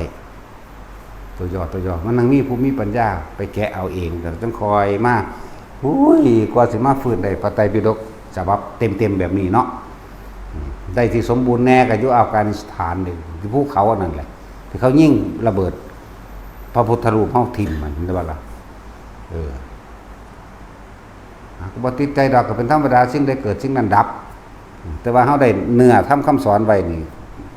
บัดนี้เฮ็ดจังใดหมู่ภิกษุสงฆ์ทั้งหลายเหล่านี้สิรักษาเนื้อทำคำสอนได้และยิ่งกว่านั้นก็ปฏิบัติจนเข้าถึงเนื้อทำคำสอนแล้วก็เท่าถึงทำความจริงได้นั่นแหละมื้อนี้เว้าให้ทุกคน จะตกเป็นเครื่องมือของนักกฎหมายจะตกเป็นเครื่องมือของผู้จักทำลายพุทธศาสนาเข้าใจว่าล่ะกลุ่มสอบกันบนทำลายพุทธศาสนาสิออกกฎหมายใส่คำว่ามสสิออกมจลสิใส่คำว่าต่างๆคุ้มครองพุทธศาสนาเขาสิมียศถาบรรดาศักดิ์อำนาจในการคุมทั้งเกมการเมืองและข้าราชการคุมสำนักงานพุทธศาสนามีเรื่องนั้นมีเรื่องนี้แง่เข้ามาเพื่อให้ตำหนิที่เตือนแง่เข้ามาเพื่อให้เกิดความแตกกันจากบ่ล่ะโดยเฉพาะนักกฎหมายอย่างสั้นมันยังมีลูกมีเมียอยู่มันสิไปหูจักแม่ยังปานใดเดี๋ยวนี้ว่าล่ะคือเขาเรียนรู้ไว้นี่เรียนรู้ไว้ถ้าจับพิษให้ได้เอาซึกให้ได้เขาจะว่าพวกนี้นั่นแหละแล้วว่าหมู่ภิกษุสงฆ์ทุกวัดเริ่มต้นจากตัวเองศึกษาพระวินัยให้แตกฉานแล้วเอาตัวเองกับพระวินัยเป็นหนึ่งเดียวกันเอาธรรมเป็นไงเอาพระวินัยเป็นไงเป็นหนึ่งเดียวกันอันใดที่บ่ตรงต้องถ้าพระวินัยเฮ็ดหยังเฮาบ่ได้ธรรมจะรักษาผู้ประพฤติธรรมด้วยความบริสุทธิ์ใจของเจ้าของเองเข้าใจว่าล่ะบ่จำเป็นต้องไปห่อข้อมูลเขาบ่จำเป็นต้องไปแก้โตนั่นนี่กับเขาบ่จำเป็นต้องไปเฮ็ดรายรับรายจ่ายบัญชีเฮาบ่ได้แม่นเจ้าพนักงานข้าราชการเด้แล้วเงินที่ได้มาทุกวัดตั้งแต่การเริ่มก่อสร้างมาจากคนมาจากศรัทธาล้วนๆบ่มีเงินรัฐบาลบ่มีเงินกระทรวงทบวงบ่มีมองใดก็มองนั่นเถอะนาตั้งแต่เริ่มต้นมานี่เข้าใจว่าล่ะพวกบ่สร้างวัดเพิ่นสิจักหีแม่มึงหยังนั่นบ่ล่ะพวกบ่สร้างบ่ฮู้จักเด้เวลาไปสร้างวัดขอสร้างวัดจากสำนักพุทธเขาก็สิบอกเฮาเฮ็ดศาลามีศาลาหรือยังมีพระประธานไหมมีกุฏิกี่หลังห้องน้ำมีหรือยังมีคนปฏิบัติไหมมีพระภิกษุกี่รูปเอาสร้างแบบนี้แหละถ่ายรูปมาแล้วค่อยดำเนินทีหลังอันที่ว่าให้จัดสร้างเป็นวัดได้โดยที่ดินแปลนเปล่าบ่มีเข้าใจว่าล่ะนี่แหละคือจุดอ่อนที่นักกฎหมายมันเอามาใส่บุกรุกป่านั่นเห็นบ่ล่ะบุกรุกที่สปก.เขามีเจ้าของเบิดแหละยังก็ดีสปก.กับพระเจ้าแผ่นดินเพิ่นจัดสรรที่ทำกินให้หมู่เกษตรกรมาแล้วพวกข้าราชการมาแอบแฝงอันซื้อขายไม่ได้กูเห็นเต็มตั้งแต่อยู่ในธนาคารพุ่นบ่ซื้อขายบ่อุ้ยลูกเขาอีหาบ่ซื้อขายบ่เอาไปจำนองนั่นน่ะซื้อขายบางหม่องเขียนไว้รับซื้อคืนไร่ละ 50,000สปก.นั่นแหละตั้งไว้มีผู้ใดเว้าแม่งฟังเบิ่งกันน่ะพวกบ่จักหยังนี่เนาะพ่อแต่ฟังแต่แม่ก็บ่ได้ให้ลูกมันนำเต็มธนาคารอยู่อันไหนใดก็ดีเอาไปจำนองแปรพันเป็นสินทรัพย์เป็นทรัพย์สินทั้งสั้นล่ะบัดนักกฎหมายนิติกรของแต่ละหม่องตำทามาเว้าถ้าเอาเงินให้เอาอยู่หังบ่เฮ็ดให้เฮาแม่นว่าซั่นมึงเอาของกูเบิ่งแล้วกูถึงเมียนมึงตีนถีบแมงค่าโต๊ะโลดบักใดอีใดก็สร้างมีไว้จังศาลากลางเผาถิ่มเนาะแท็กซี่บ่เผากูเผาแมงเองเลยตัวเอาไปเอามาแต่กินกันเองอุ้ยกูศูนย์บอกว่านี่ปลาไม่หารายได้ผลประโยชน์ปลาไม่ร่วมมือกันกับสปก.หาเรื่องที่ทับซ้อนทับพ่อทับแม่มึงงั้นนั่นบ่ล่ะหาแต่เรื่องสิไปกินเงินได้แล้วนี่สร้างวัดทุกวัดบ่เคยได้เงินสนับสนุนจากกระทรวงทบวงใดทั้งสิ้นไม่เคยมีงบประมาณมาจากรัฐบาลบ่เคยมีงบประมาณมาทางใดวัดใดก็สร้างมานี่บ่ได้เลย100% บ่มีว่าโอ้ยได้เงินจากกระทรวงกลาโหมกระทรวงศึกษาธิการกระทรวงเกษตรกระทรวงนั้นกระทรวงนี้เอาเงินให้จัดสร้างได้บ่มีมีตะบืนขมออยู่ผู้เดียวนั่นแหละรู้จักข้อหม้อไหมทำลำพังคนเดียวพวกบ่มีการศึกษาเนาะ เห็นว่าตัดสินเฮาทางอยู่กับเฮานี่พอมีเรียนมีชื่อเสียงอันนี้แน่มีรายได้ก็หาเรื่องเฮาแหละแม่นว่าซั่นหาเรื่องเฮาหยังชาวบ้านชาวเมืองพวกบ่จักค ตรแม่มึงยังนั่นแหละลูกก็อีโคตรหมาทั้งใดก็บ่รู้ล่ะเอาเงินมาแต่ไสขายยาบ้าบ่ว่าเด้บัดนี้ตัวขายสิมาว่าผู้อื่นขายคือเจ้าของได้จังไดเนาะเหมือนกันกับเวลาเขาจ้างรถมาเพื่อสิขุดดินหรือเบิกน้ำเบิกป่านั่นเพื่อสิเอาวัชพืชออกจังซี่ป่าไม้มาจับแล้วเอารถพวกเจ้าของเอารถพ่อเจ้าของเอารถพี่น้องเจ้าของเอารถบริวารเจ้าของมาไถเองเอาค่าจ้างเองไม่เป็นไรเข้าใจว่าล่ะจังซี่ก็มีแมงอยู่บ้านนี่ล่ะจักว่าล่ะแล้วเฮาก็บอกตามความจริงที่เฮาฮู้เฮาเห็นนี่เด้แต่เอารถทีมเจ้าของได้กินอันนั้นนี่น้ำเขาแล้วบ่เป็นหยังเนาะป่าไม้ก็คือกันว่าถ้าเขาเลื่อยไว้มาแลนมาอายัดไว้ไม้ผงว่าซั่นโอ้โคตรพอโคตรแมงปลูกไว้ลูกเขาแตกมานี่เนาะไม้ผม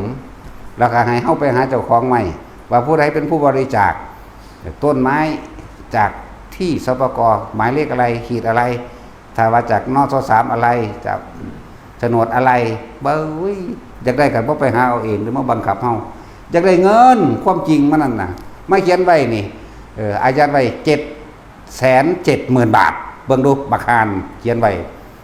นั่นแล้วมึงบ่จักบ่มองตายมึงเนาะโอ้ยบัก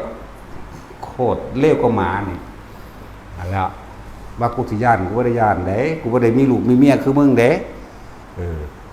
บัดเขาไปหามึงอยู่ได้หันมึงคือหนีสั่นเนาะบักควายโอ้บ่แม่นควายดีกว่าหลายควายนี่มีประโยชน์กว่ามันมีบุญคุณต่อโลกหลายก็บักสันดานหมานั่นโอ้บ่แม่นอีกหมาก็ยังเฮาคือขโมยได้อยู่แต่นี่มันเหนือโจรผู้ร้ายอีกนะนั่นแหละบอกมาแล้วศูนย์ขึ้นรถไปเผาแม่นอีกนะเฮาไหมเนาะเอาวะ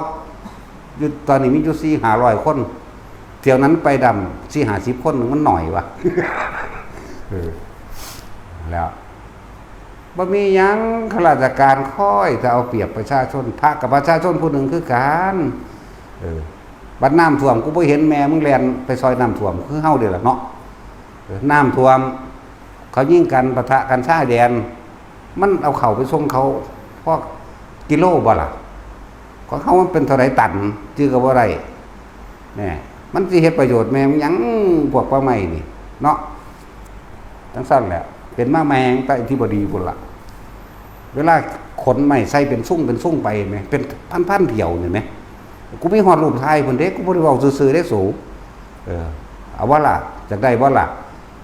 ตะค้อนถ่ายไว้หลายๆเด้อยามมันมาถ่ายไว้โลดบันทึกไว้ไปเห็นอยู่ไสถ่ายบางหันโลดเดี๋ยวมันสิว่าเฮาตัวนี่อยู่2 ต้นอยู่เงานี่กับพวกป้าไม้อยู่นี่ล่ะขายก็เลยนี่อยู่ข้างๆเฮานี่ไปจากรูปมากูไปซี่ให้กูสูญแล้วกูสิไปซี่บ่อไก่นี่เงานี่ตัดปีกายนี่ตัดหน้าฝนช่วงฝนตัวแห้งแงบล่มลงแล้วฟ้าวตัดไปเป็นพันแล้วก็เอาแนวมาจูดเอาไฟได้มาจูดให้มันเป็นต่อเก่า2 ต้นอยู่ใกล้ๆเฮานี่ของไฟก็สร้างแม่มึงเด้เนาะนี่ตะกูผิดหลายก็เลยกูชูบ่ผิดเป็นบ่หันนาแล้วเขาหาขุดดินพอได้หาอยู่หากินไปฟ้าใหม่ก็แล่นมาเอาเงินเขา 2,000 จักบักใดล่ะมันหนีไปไสกูคือให้เขานำหาอยู่บ่เห็นมันซื่อๆดอกเว้ยเพราะสั่นมึงเจ็บยิ่งโปรตีนมันโหลดมันเป็นแมงแนวใดแท้บักเรียกประมาณนี่นั่นแหละข้าราชการบางไดเอาเปรียบเด้อพวกเจ้าสิบอกให้เด้อเขาสิบอกความลับข้าราชการให้แต่ละหมู่บ้านแต่ละหน่วยงานแต่ละชุมชนตำรวจก็สร้างไผก็ตามพวกเจ้าร่วมโตกันไปถ้าเป็นตำรวจเขาไปตีมันอยู่ในโรงพักมันบ่กล้ายิงดอกถ้ามันยิงก็ยิงมันคือการโลดจักบ่ล่ะถ้ามันผิดมันได้ออกถ้ามันถูกมันได้ง่ายเพราะว่ายังเจ้าบ่มีความอดทนหน่วยงานสปก.ก็สร้างป่าไม้ก็ตามอีหยังก็สร้างเขาไปลุยโลดตีกันทะเลาะเบาแวงกันไม่ได้ขึ้นศาลผมจะไปย่างโสใส่โลดตัวเนาะตำรวจก็ตามตำรวจทั้งตัวลายกาดพวกห่านี่กูบ่เคยพอตำรวจดียักเตือกูก็เว้าตาแม่มึงแนวอยู่นี่แหละเนาะ บ่มีเงินสแตกเราไปควักเอารถพวกนั้นพวกนี้200 300คู่เขาเนาะแต่ว่าตัดสินเจ้าขับรถ นำแมงบัดนี่แหละคือสั่งเราพวกนี้พวกบ่มีคุณธรรมพวกบ่มีคุณธรรมอย่าไปย่านนั่นแหละไล่แมงมาเบิดเด้จริงๆเด้ล่ะแม้ว่าล่ะแท็กซี่จื้อบ่ได้แล้วเป็นบ่อันใบสั่งหรือว่าค่าปรับมึงนี่จื้อบ่ได้แล้ว จักแม่นอีหยังนั่นแล้วเรื่องสั้นแล้วให้ประชาชนเขาหิวโหยมากคักๆท้อเขาสิปนสูบัดคนจนมันหลายกว่าเด้อแม่นบ่เอาดีๆความหิวนี่เป็นโรคอย่างยิ่งเด้อบ่มีกินจริงๆเขาปนกันกินโดยได้บาดนี่เนาะวางแผนให้มันดีเด้อรัฐแบ่งก็ได้ ฮู้จักแบ่งบ่ได้นี่แล้วจริงจังฮู้จักบ่ นั่นแล้วบ่ได้เอื้อเฟื้อต่อกันบ่มีหยังมีแต่สิข่มเหงเอามีแต่สิเหยียบมีแต่สิปนมีแต่สิทำร้ายกันเนาะข้าราชการทุกหมู่เราเป็นไปทั่วเบิดเอาโลดแล้วถ้าผู้ใดถูกรังแกข่มเหงผู้ใหญ่บ้านก็เพราะเป็นผู้นำในหมู่บ้านพาลูกบ้านไปตีมันโลดแหมค้อนใส่หัวมันเลยแหมเนาะถ้าเขาสิจับก็จับเบิดบ้านสิวางสิโลดเอาไปก็เป็น1เขาเป่าไฟอยู่ในลูกเมียลุมตุ้มน้ำก็1เขาเป่าไฟอยู่ในโรงผักมันโลดเพราะฉะนั้นกับผู้ใดที่เขาโรงผักก็ตีแม่มันอยู่หันโลดมันบ่หลายสำประชาชนดอกนาเนาะแต่ละบ้านเบิดโรงผักกันบ่ได้สู่คนในหมู่บ้านดอกเนาะกดหมู่แมงโลดสั่นแล้วถ้าบ่ได้รับความยุติธรรมเด้อพวกเจ้าร่วมตัวกันมีผู้ใดเอาด้วยคนเห็นแก่ตัวแล้วเอาตาพี่น้องเจ้าของก็ได้ใน6-7คนเขาไปตีโหลดตำรวจไปเลยสปกก็ตีป้าไม้ก็ตีซัดกันให้มันได้ขึ้นลงกันศาลแจ้งเข้าไปโหลดแต่ว่ามีอยู่อย่างนึงสิบอกให้ยืนยันว่าคือเอาความจริงเข้าใส่บ่ได้เอาเสแสร้งแกล้งมันยาเด้อตัวนี้สิเฮ็ดให้เฮาชนะได้เอาทำเป็นใหญ่คือเอาความจริงเป็นใหญ่เมื่อบ่ได้รับความจริงธรรมแต่เอาความจริงสู่ได้เห็นบ่นี่ยายยังอยู่เมืองอุบลเราก็ยังสามารถเซาะยังขั้นเคลื่อนได้แม่นบ่ล่ะเราฮอดได้รับรางวัลตัวเนาะนั่นแหละความเพียรของคนแม่ยังสิสู่ความเพียรของคนได้เนาะกับความจริงพร้อมเราบ่มีที่ทำกินมันเป็นยืดของเราเว้ยบางที่บางพวกที่จริงอ่ะเวลาเขาเว้นขึ้นที่ดินเขามีเงินสดเชยจ่ายสินไหมขึ้นเข้าใจว่าล่ะชนประทานเวลาเขาสิขุดดินไปเมื่อใดเขาเบิ่งแผนที่แล้วเขาก็สินับต้นไม้ให้ต้นละเท่านี้ที่เถียงหน้าเขาก็สิประเมินค่าที่ดินขึ้นให้รายละ50,000ต้นไม้บัดนี้เขาต้นไม้ต้นละ1,000หรือ5,000สิพวกขี้โกงสิเขียนต้นละ100 200เด้จักว่าล่ะพวกขี้โกงพวกบ่โกงใครแน่แต่มันมีอยู่บ่ มีตะกูนี่ว่าผู้เดียวนี่บ่สั่นแล้ว นั่นแหละโกงกินเข้าไปเบิดทุกอันทุกอย่างพวกเจ้าหน้าที่ถ้าเว้ากันว่าบ่พอกินบัดพวกเขาบ่มีงานเฮ็ดเขาคืออยู่กินได้อยู่เนาะคือพวกอันนักการเมืองแบบเงินเดือน110,000เท่าใดล้านเท่าใดบาทดอกมาบวกกับค่าอาหารบอกว่าบ่พอกินว่าซั่น บ่พอกินมันไปเป็นแม่มึงหยังโอ้ยลูกเขาอิสราเอล มีจักสะเลดว่าก็ซั่นแล้วพวกสังเสริชะพวกจักเหยื่อพวกนี้นั่นแหละยังก็บ่สู้แต่ว่าให้เฮายืนหลักความจริงเอาทำเป็นใหญ่เอาความจริงเป็นใหญ่เอาความจริงบ่แม่นเอาความเจ้าเล่ห์มันยาต้องการเอาชนะเด้อสู้เรื่องใดก็สร้างถ้าเฮาเอาความจริงสู้แพ้เฮาเบิดความสมัครสมานสามัคคีนำและข้าราชการเมื่อได้กระสร้างยากหลายก็แบกปืนยิงแมงโลดจังบ่ล่ะถึงว่านักกฎหมายก็จะมาหาวิธีว่าผิดหลักอีกล่ะกูก็อยากให้มึงมาเกินนั่นแหละมึงมามึงจะได้เมื่อบ่สั้นแหละนี่บอกเรื่องข้าราชการโกง หรือเอาเปรียบหรือข่มเหงเด้อพวกจะเอาความจริงสู่พวกจะย่านพวกมีที่ดินสปกพวกมีที่ดินอย่างต่างๆเวลาไปสิไปไถหรือสิไปเบิกป่าไม้เพื่อสิปลูกยางปลูกมันปลูกอ้อยพวกป่าไม้แสดงสลอเข้าไปทำทาผิดกฎหมายทั้งนั้นเว้าเรื่องหลักการเด้ถ่ายรูปไว้แน่นั่นไว้แน่พวกเกี่ยวกับไปฟ้องศาลฟ้องนั่นฟ้องนี่แน่ว่าสั่นก็เอิ้นชาวบ้านชาวเมืองมาลุ่มตีเอาอยู่หันเลยถามว่าความจริงเพิ่นความจริงคือเขาเจ้าจัดสรรที่ทั้งกินให้กับเกษตรกรแล้วงั้นบ่แต่ว่าพวกนี้หาเรื่องเพื่อสิไปกินเขาเพื่อสิไปศูนย์ว่ะแล้วเผาแมงถิ่มรถบางใดก็เลยเนาะยังไว้แมวอย่างตาไม้นั่นน่ะจักสิเอาไว้เฮ็ดหยังแต่ละหม่องก็เลยพระเฮาวัดแต่ละวัดที่เขาจะเอาไปเฮ็ดไว้ตามภูเขาเอาไปเฮ็ดเป็นแหล่งท่องเที่ยวเก็บเงินค่าบัตรเขาโคตรพ่อโคตรแม่บ่ไปสร้างได้มั้งหั่นนี่ถ้าโคตรพ่อโคตรแม่กูได้ผสมองค์เจ้าได้สร้างเนาะแต่ว่าแท็กซี่หลายวัดแล้วเด้ว่ามันน้อยๆเด้จักมาเขาก็สิไปยึดดอกวัดหลวงปู่จวนมันก็ดีเข้าใจบ่ล่ะเสียไปเฮ็ดหม่องท่องเที่ยวเก็บเงินนั่นสั่นละจะไปเฮ็ดหม่องท่องเที่ยวเบิดอันใดวัดธรรมพระสบายกลายเป็นหม่องท่องเที่ยวเบิดแล้ววัดดอกคำก็กลายเป็นหม่องท่องเที่ยวป่าไม้ไปหาเก็บเงินเขาเบิดโอ้ยจังมันเป็นแม่ยังบ่มีอยู่บ่มีกินปานนั้นบ่เนาะพระเข้าไปธุดงค์จังซี่ก็ไล่ตีบางที่ไปพากันตัดมาอยู่แงมอยู่จุดไฟป่าจุดไฟใหม่ดอกไปใส่ลายพระเด้พระเฮาเดี๋ยวนี้แหละใครตัวชาวบ้านเอาไปส่งทหารไว้สิไปหาวิธีจับเขาหลวงพี่เจนนะนี่ว่าออกเขาชื่อคนละว่าหลวงพี่เจนนี่แหละบอกขอความช่วยเหลือเนี่ยหลวงพ่อว่ามึงอยู่น้ำทหารแล้ววะว่าสักแต่เอาปืนน้ำทหารยิงแมงโดดว่ะยาหลายต่อเกิดมาตายบนแห้งละป้องกันตัว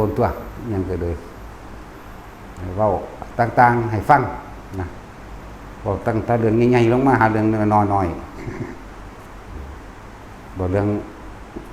พุทธศาสนาต่างๆกำลังมันบ่แม่นกำลังดอกมันคุกข้ามมันอยู่เรื่อยอยู่แล้วโดยอาศัยนักกฎหมายหาช่องโหว่ต่างๆเขาว่ากฎหมายคุ้มครองสงฆ์ในพุทธศาสนาบ่แม่นเด้นั่นน่ะพอดีเป็นช่องว่างเขาใส่เด้นั่นถ้าสิเอารายได้มาจากไสบ่ได้ไปรับจ้างทั้งใดแม่บางวัดแต่เขาบ่มีเงินคือบ่เอาเงินใส่บัญชีให้เขาบุเนาะสั้นแล้วสิให้เขาเฮ็ดบัดนี้เช็คยุบวัดนำเด้สิบอกให้เด้อมีองค์นึงมี2องค์อยากเอาไปจุ่มกันไว้เด้จะเอาไปจุ่มกันไว้แท้ที่จริงถ้าสมมุติว่ายกเลิกเบิดเลยกฎหมายพรบคุ้มครองสงฆ์คุ้มครองอีหยังกระสังแม้กระทั่งสำนักพุทธนี่ยกเลิกออกเบิดเลยบ่ให้มีกฎหมายเกี่ยวกับพระสงฆ์ของเจ้าให้พระสงฆ์ทั้งหลายถือเอาธรรมถือเอาวินัยเป็นใหญ่เราอยู่โดยเฉพาะพระสงฆ์ปกป้องกันเองอาศัยเถระหมายถึงพระผู้เฒ่าเข้าใจว่าล่ะเขาเจ้าไปสร้างวัดหม้องใดก็สร้างก็รู้อยู่แล้วว่าบ่เคยได้รับเงินจากหน่วยงานข้าราชการหรือกระทรวงทบวงการใดๆทั้งสิ้นบ่เคยบ่มีอยู่แล้วแม้เขาเจ้าไปสร้างเขาเจ้าก็สร้างโดยศรัทธาของเขาเจ้าเองกับบุคคลผู้มีศรัทธารวมกันเรียกว่าล่ะถ้าเขาเจ้าบ่ปฏิบัติดีจริงๆคนบ่เข้าวัดเลิกเองจักว่าล่ะบ่จำเป็นต้องให้ช่องว่างช่องโหว่เขาดอกถ้าเขาเจ้าบ่ดีจริงๆบ่ทำเป็นใหญ่จริงๆอยู่บ่ได้เด้เขาเจ้าสิเลิกเองเขาเจ้าสิหนีไปเองหรือซึกไปเองนั่นแหละอันนี้โอ้ยพาดีก็มีอยู่บัดนี้ไปหาวิธีข่มเหงรังแกเพื่อให้ซึกเพื่อให้หนีเพื่อให้เลิกแล้วก็หาวิธีเหมือนกับโรงเรียนถูกยุบเข้าใจบ่นี่ถ้านักเรียนมาถึงเกณฑ์เท่านี้ยุบโรงเรียนก็ยุบวัดก็ยุบที่เขาหาใส่นี่พวกเจ้าหูจักบ่มันเป็นก่อการร้ายมาทั้งใดหูจักอยู่บ่เด้ถกมาเถียงกันเอาสนะกันความนั่นความนี่จังน้อยสู้ก็สิเป็นทาสศาสนาอื่นเบิดนั่นแหละจักบ่มันเข้ามาเรื่อยจักว่าคณะสำนักพุทธก็ยังอยู่ใต้อำนาจศาสนาอื่นเด้นี่สำนักพุทธแห่งชาตินี่บางใดก็สร้างยากต้องเป็นแม่มึงหยังเนาะ บาดอันอื่นๆศาสนาอื่นสั่งเอาสั่งเอาบ่ให้คนเจ้าของประเทศเข้าซ้ำเนาะจักบ่จักดอกจักตะกูอ่านหนังสือมาแล้วก็ถกเถียงกันเนาะเฮามองไกลกว่านั้นขึ้นเครื่องบินไปเบิ่งหม่องมันสูงเลยเว้ยเนาะเลี้ยวลงมาเบิ่งทางใต้แน่แล้วเว้ยนี่มนต์คือกบในกะลานี่คือเว้าเรื่องอากาศกับนกได้จังได นั่นแหละว่าทุกคนให้เคารพให้เชิดชูพระเจ้าอยู่หัวถ้าบ่มีพระเจ้าแผ่นดินหมู่พระสงฆ์องค์เจ้าอยู่ยากเห็นบ่ประเทศใดที่บ่มีกษัตริย์อยู่ยากถูกทำลายแล้วถูกทำลายอีกเด้พวกเจ้าศึกษาอยู่บ่ดนเวียดนามจังซี่เห็นบ่ล่ะศาสนาอื่นเข้ามากษัตริย์ถูกล้มละลายถูกล้มล้างไปหลวงพ่อก็เผาตัวเองเขาก็บ่เงิดดอกเห็นบ่ล่ะประเทศจีนเป็นจังได้ฝึกกังฟู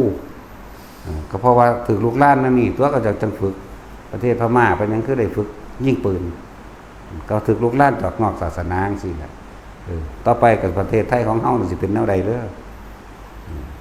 ประเทศลาวเฮาแล้วเฮาจริงๆเลือดเนื้อเดียวกันเด้บ่ได้แยกหยังกันเด้แต่ว่าไปแยกมันไปแบ่งเพราะชนชาติอื่นเขามาแบ่งเห็นบ่น่ะคุณเด้พวกฝรั่งอังกฤษคุณได้มาแบ่งเหมือนว่าจริงๆเลือดเนื้อเดียวกันเป็นอันเดียวกันเด้นั่นแหละ บ่มีกษัตริย์แล้วก็เป็นสั้นแล้วเจริญยากบ่ล่ะว่านักการเมืองเขาชิงกันประเทศไทยแต่มีแต่นักการเมืองกำลังชิงกันเนปาลเป็นจังได๋ล่ะเนปาลก็เป็นสั้นล่ะบ่มีกษัตริย์บ่มีถือพึ่งตั้งใจกษัตริย์เพิ่นบ่ทำลายลูกเพิ่นเด้อสิบอกให้ประชาชนทุกคนถือว่าเป็นลูกเพิ่นเบิดเพิ่นบ่ขายลูกแล้วก็บ่ขายแผ่นดินบ่ได้ขึ้นนักการเมืองเด้ขายแมงเบิดนั่นล่ะขายทั้งคนนั่นแหละขายทั้งแผ่นดินทรัพย์สินในดินในน้ำขายแมงเบิดเข้าใจว่าล่ะคุณไปซื้อต่างประเทศไว้ล่ะเขาคิดจ้อนๆเด้เขาคิดสั้นๆเขาคิดว่าบุญบาปมันบ่มีพร้อมนั่นแหละแต่ว่าสมควรทุกคนให้ยกย่องสดซื่อพุทธศาสนาให้ยกย่องสดซื่อพระมหากษัตริย์ชาตินี่หมายถึงคนทั้งเบิดนี่ในแผ่นดินนี่เข้าใจว่านี่ศาสนาพุทธศาสนาให้ความรู้อันเป็นเครื่องประสานสมานมิตรเคยเกิดความรักใคร่สมัครสมานสามัคคีกันเด้สั่นเด้พระมหากษัตริย์นี่เป็นตัวกลางนั่นแหละถ้าเฮาบ่มีแนวนี้เฮาสิอยู่จังซี่ได้บ่เฮาพระสงฆ์องค์เจ้าก็ดีฟังแหน่เวลาเพิ่นขึ้นครองราชย์ก็ยังบอกจงโปรดจำข้าพเจ้าเอาไว้ว่าเป็นผู้ถึงพระรัตนตรัยอันมีพระพุทธเจ้าพระธรรมพระสงฆ์เป็นที่พึ่งขอจงจำข้าพเจ้าว่าข้าพเจ้าจะเป็นอุปถมภกแห่งพระพุทธศาสนาแม่นว่าล่ะแท็กซี่สู้เป็นข้าราชการสู้รู้จักหยังก็ว่าเดี๋ยวนี้กูเป็นข้าราชกรกูก็ยังรู้จัก กูเป็นข้าราชการเด้ข้าราชกรนั่นแหละปกปักรักษายกย่องสดซื่อพระมหากษัตริย์เพิ่นก็เสียภาษีเพิ่นก็สร้างโครงการต่างๆฝนตกน้ำท่วมทั้งใดก็ไปก่อนคือกันพระมหากษัตริย์พระกับทหารไปก่อนเบิดนักการเมืองวายบ่ได้รู้จักว่าวาย ไอ้เหยืองถึงน้ำบ่ได้วายรถเท่ากูเปื่อยๆเขาแตกมานั่นรู้จักว่าได้นักกฎหมายก็ถ้าจอบเอาแต่มองคนนั้นโกงคนนี้โกงโอ้ยพวกสังเสริฐฉะพวกเรียกว่าเดรัจฉานบนนักกฎหมายก็ดีบักได้ก็เถอะนาพวกหากินกับความลำบากของคนหมดเนาะคนผิดกันเนาะดังแต่ว่าพวกมาทำลายศาสนานี่มึงมามึงบ่ได้เมื่อกันแล้วกันเรื่องเส้นแหละหลวงพ่อสงฆ์องค์เจ้าก็พอแล้วแต่สิทกเถียงกันทกเถียงเรื่องพระวินัยจะแม่นฆ่ากันให้ตายเข้าใจบ่ล่ะ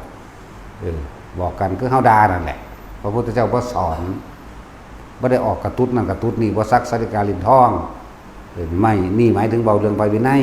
บ่ได้ฆ่ากันให้ตายแต่ว่าถ้าคนนอกศาสนาเขาว่าทำลายพระสงฆ์องค์เจ้า